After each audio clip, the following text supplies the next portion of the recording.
Good afternoon, friends. We welcome you on the platform of Hexagon Capital for the basics of value investments. What are the basics of value investments? When you will go and buy investments in any stock or any businesses? If you go with the great successes of Warren Buffett or Charlie Munger, they will always say that you need a knowledge of psychology to physics. You need to analyze, you need to discriminate, you need to have the philosophy of understanding the businesses and finding the value into that so that it can grow. There has to be a growth, there has to be a volume growth.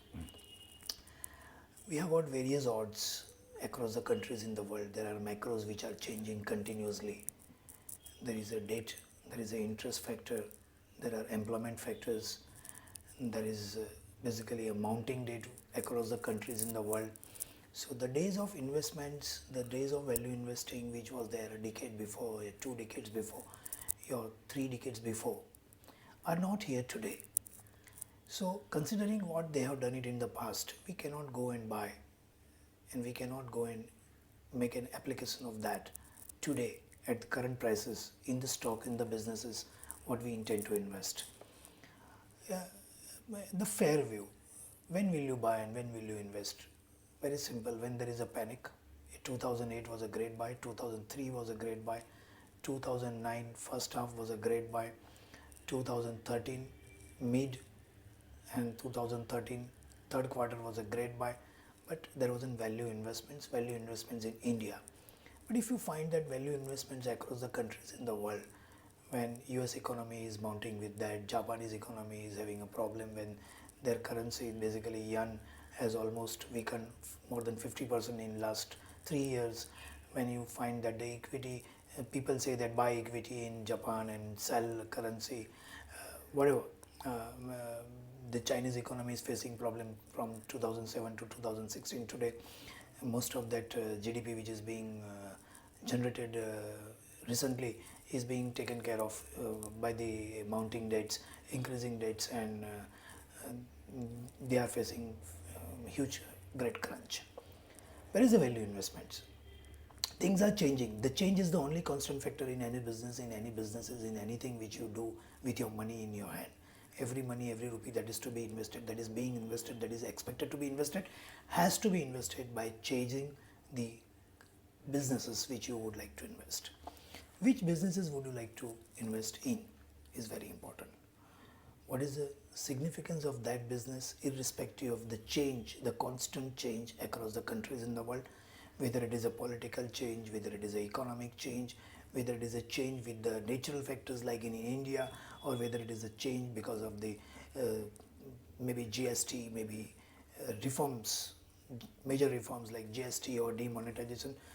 What should be your investments decisions? What should be your value investments? Which should take care of all this? Is very simple. We must consider the basics around the businesses, the impact of the basics around the businesses. For example, if I have to buy today, say, Domino's, Jubilant Foods, what should be my decision?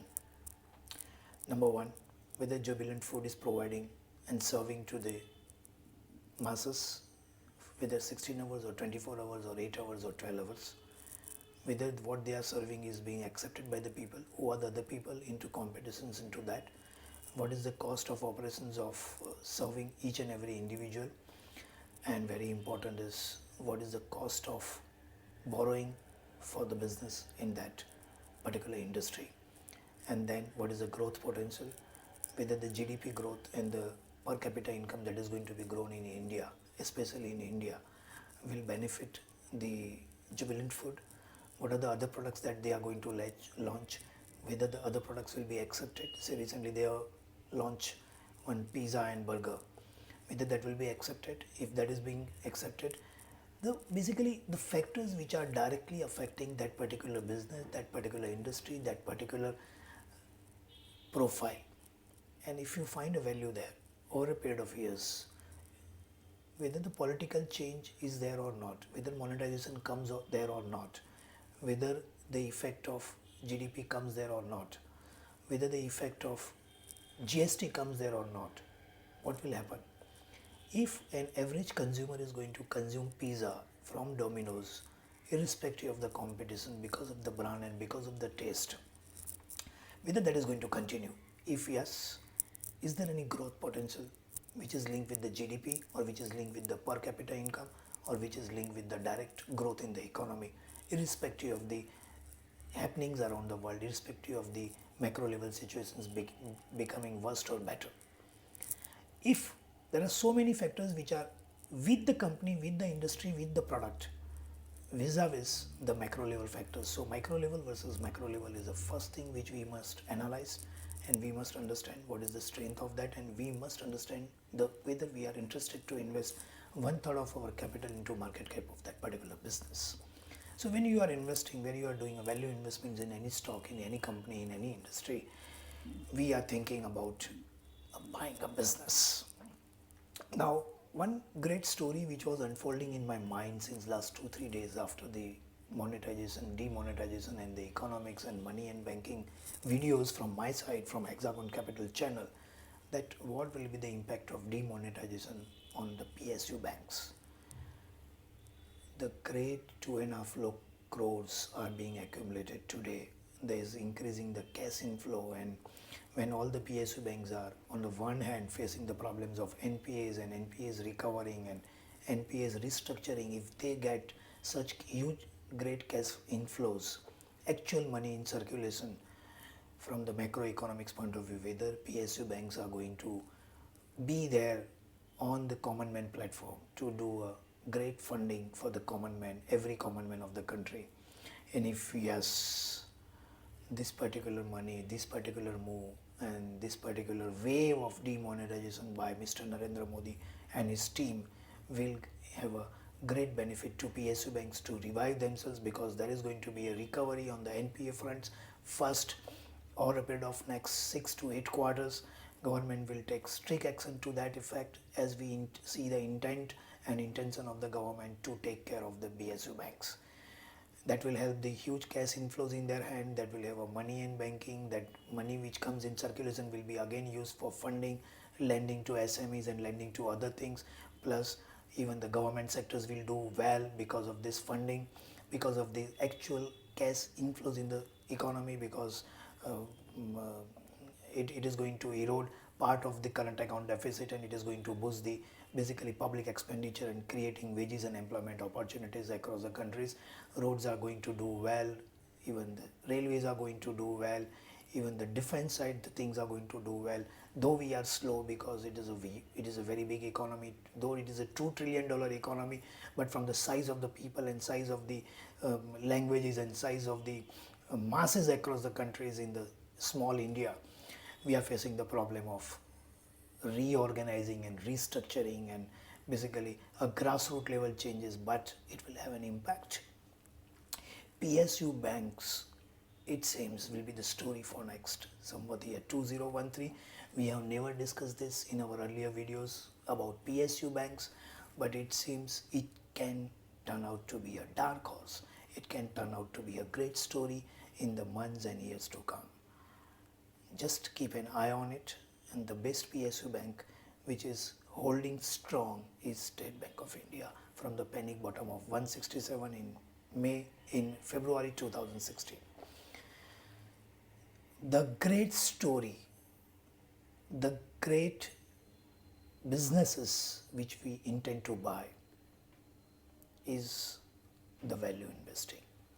Now the question is whether I should invest 1 lakh out of the 1 crore from my portfolio, or whether I should invest 100 lakhs from my 100 crore of portfolio, whether I should invest 1/3, 2/3 or 20% or 15% of my money in hand, and or the size of the AUM, and then what should be the size of the investments. We strictly follow our great fathers in the investments and value investments world over across the countries, whether it is Warren Buffett, whether it is George Soros, or whether it is Charlie Munger, that we have to invest in a business with a perfection, with an accuracy that we are, if given an opportunity, we don't mind investing about one third of our capital in hand or the AUM in hand in that particular business. Because it is a buying a business means becoming a partner to that business for not in a short run. It is very different from trading. It is very different from short-term perspective and long-term perspective. When you buy a business, you buy a business for couple of quarters, couple of years, and you have to have a patience. You have to have a temperament to be there, and that value investments has to be irrespective of the macro level changes across the countries in the world. What if there is going to be a great crisis again in the world? Whether India will continue to bear the shocks? Yes, certainly yes. In 2008, when there was a banking crisis across the countries in the world because of Lehman Brothers scam, Lehman Brothers defaults, whether Indian banks will have the same things to follow? Compared to the size of the banks in the world, Indian banks are having a very small size, and Indian banks are having the backbone of our own consumers, our own investors, our own savings. The culture, the size and the structure of our banking system is totally different from that in US and in other countries in the world. So expect that irrespective of the macro level meltdown in economies of the world, even the Indian PSU banks will continue to do well on all fronts, because with a growing economy, with a developing economy, with a great thing at a political will of the government, and with the great thing that is happening with the political will and RBI will of the government to make the things moving and to restructure the economy, I think from the platform of Hexagon Capital again that PSU banks is going to be the great story. The question is, it's a high risk, high return, because you always feel that there is a NPA. What about NPA recoveries? And the laws are very strict in India, laws are very strict on the land, and those laws will protect every money of all the banks, and that will be recovered over a period of time. And whatever we have seen in the books in the March quarter of 2016, in all PSU banks, the NPA structure, the NPA size, that is the ultimate, that is in the books, and it is not going to mount much more than 2 to 3% above that in the total capacity, in a totality, and that will be taken care of by way of recovering, continuous structuring, restructuring of debt, and things will be better for PSU banks. It seems the PSU banks available at a bargain hunting, less than one, it is much less than the book value of the size of the banks. It is a great investment story to think, to evaluate by your analyst, by your views, by your mindset, by your team of experts. But this is a hint from my channel that yes, we find value in PSU banks on every penny here in India, and that PSU banks will change the corner, will turn the corner for country again after 2003 bottom and panic, in 2016 bottom and panic of PSU banks. I think there is a great restructuring story unfolding, expected to be unfold from here on. Buying the business at a value which is available at a much less than the market value, and there is a great growth potential. All these factors are getting simulated here, but all these factors carries a weight, carries a uncertainty about NPA's recovery, and there is a great money always on the other side of the road, other side of the darkness. When there is an uncertainty, money and investments has to be made, value investments has to be made into the great businesses with given an opportunity, facts, figures, and given an insight and understanding the risk return trade-off on both fronts, on your front as well as on the front of the businesses, and your risk profile. It is a great investment opportunity. It is a value investment, and value investment is basically an investment with an association for over a period of years, and I think PSU banks will continue to be a great story. What is another great story as a value investment is basically PSUs, government PSUs, where black money is going to be eroded forever. In 2024 we will see that we will be talking about, oh, those were the days of black money, oh, those were the days of money being held in the houses and in the offices, we were dealing in cash. We don't believe. Yes, the days will sorry, the days are going to come, maybe 20 quarters down the line, that we will be dealing everything with digitization and the money in chips, money in your pockets, in your smartphones, money is going to be in your net banking, money is going to be your payment gateways, and that will take care of all your accounting, where it's streamlining everything on your front. Money management, risk management will be on in your palm, and all those things will help. Even the PSU bankings are having a great digitalization. They are having the great software, great net banking software, and as I understand, being one of the customer of so many PSU banks, that they are going to unfold great schemes in the quarter to come, and all those great schemes will certainly benefit the every common man of the country. And if every common man is going to get the benefit with the grassroots level change by say 20,000 common man of the country having open an account in Jan Dhan Yojana and 45,000 crore being accumulated then, and there is a great participation expected even from the other people of the country. Even the farmers are going to participate. They are going to put money, cash into the banks. I think there is a great story going to unfold. And we are going to talk about the religious institutes. They handle the great cash, and they are also a parallel economy. And the great thing about their economy is they don't earn, they don't have earnings. They have got only earning. Inflow is from donations and expenditure is for the masses. It is a great economy to be understand. We'll understand in a new and next videos to be unfolded maybe in a weekend. But today I would like to concentrate only on value investing, and value investing with an intent to buy businesses of India,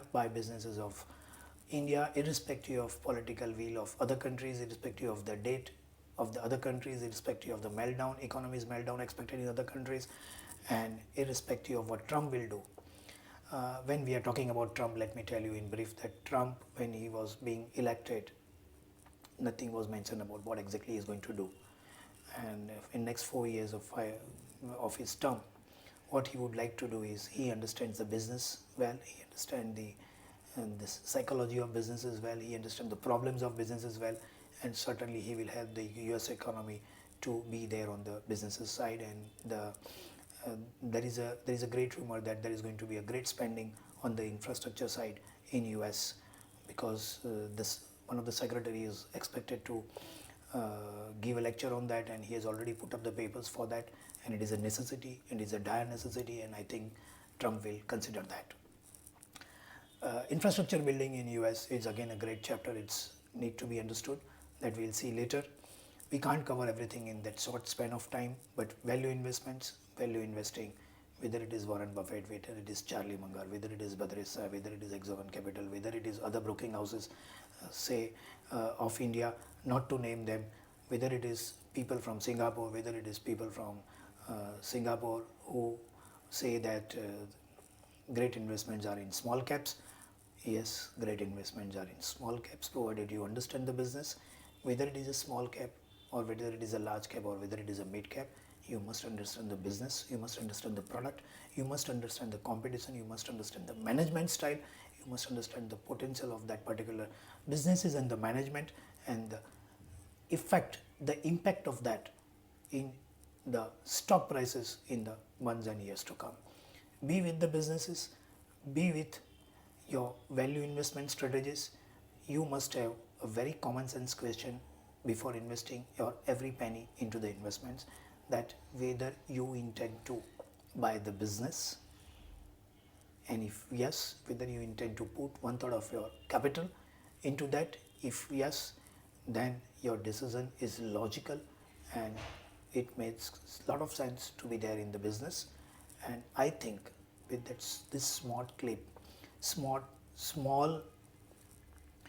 glimpses about value investing, this is not enough. Value investing is a great chapter. It is a very big chapter which will take days, but I'm just giving you glimpses in short that value investing is a must in India.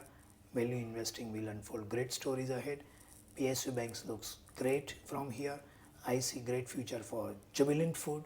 I see great future for Britannia. I see great future for ITC. I see great future for Marico Industry, and I see great future for all those businesses which are having a day-to-day results, day-to-day consumption, and consumption story is going to be unfolding in a great way. Automobiles will continue to do well irrespective of the decisions. It has continued to do well in a growing economy, whether it is a two-wheeler, whether it is a four-wheeler, or whether it is a bicycle, or whether it is basically maybe a Ashok Leyland, or maybe they are manufacturing trucks, or maybe they are manufacturing SUVs. Automobile is a must. Our country cannot afford to communicate without roads, without railways, without airways, and without automobiles. To be there on a growth path with GDP of 7, 8 and 10% plus in the years to come, we need to travel. We need to travel with the vehicle. We need to have the roadways. We need to have the railways.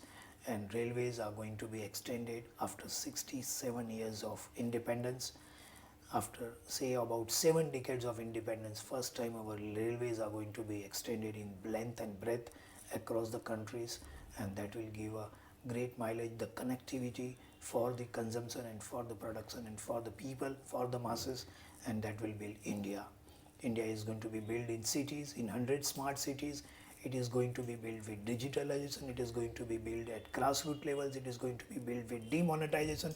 It is going to be with Mr. Narendra Modi. It is going to be with Mr. Urjit Patel, Dr. Urjit Patel as a RBI governor. It is going to be built with common man of the country at a grassroots level. It is going to be built with the already existing entrepreneurs doing well, irrespective of the odds of last 7 decades, whether it is Mahindra and Mahindra pre-independence story, or whether it is Tata's, or whether it is Ambani's, or whether it is Birla's. Stories will unfold, stories will continue to do well with the great management, with the great product, with the great industry at a value investments. Certain stocks have melted down heavily in last few days after Diwali. Please go and check that whether you find value in that. If yes, go and buy that. Small cap, mid cap, large cap, don't evaluate like that. Just find the businesses, just find the fundamentals of that, and if you know technicals, or if you have got somebody on technicals, just try to find out whether it is closer to that retracement levels of the earlier moves, or whether it is closer to the panic bottoms like Tata Coffee or Tata Global. Yes, Tata Coffee, Tata Global will do great. They are great businesses. You cannot avoid that. You have to be include that in your portfolio, maybe 5% of your capital, but it's a must. You can't invest 1/3 of your investments in Tata Coffee and Tata Global. Certainly not, never. But 5% of your capital can be invested into that for a great future. So like that, you have to evaluate, you have to have a mind process, you have to have a thought process, you have to continuously think that in India, with respect to India, considering the meltdown in world economies, considering the meltdown in the currency war that is being there from last 8 years, considering that our rupee is going to be weakened towards 72, considering the rupee is not going to be strengthened towards 64 plus, we 53, 30, 54 rupee dollar equation in 2013 August is July August is going to be a history for the time being. Considering all those macro level pictures, you have to see micro level before doing a value investment. Value investment is an art, but an art to be articulated by yourself or people with professionals attitude and aptitude and their caliber, and a heart and a brain to do that is a great divine opportunity. Think about it, think about your value investments, and if you have money, there is a great opportunity in India. We are open to do that. Managing funds is not an easy task. With the change, the only constant factor, but we believe in managing the change with value investing. We are at Hexagon Capital. We manage the change. We believe in managing the change, and managing the change on your portfolios, on your value investment is an art that we have articulated over a period of time with so many failures, because failures gives you an experience where we were wrong. Now, what is the probability that we will fail again? Of course, there is a probability that we will fail again, because mathematics is replaced by statistics nowadays. Statistics is nothing but a probability and Bayesian probability and application of that in practical life, because there are so many uncertainties that is unfolding every day, every now and then, and that uncertainty gives you a probability of failure and success. But with that probability of failure and success, statistics also gives you an opportunity to build your structure in a normal distribution between 1 and 2 standard deviations and come to the median and bring your analysis at a structure, at a point where you can go confidently with 99% or 97% of confidence level, as a normal distribution, and if you understand the normal distribution, you can use statistics in your value investments. And with that, I sign off from the platform of Bhadresh Shah, from the platform of Hexagon Capital, for value investments, to be there, to be continued again in the next days and next videos. Thank you very much for being with me for 25 minutes and 18 seconds.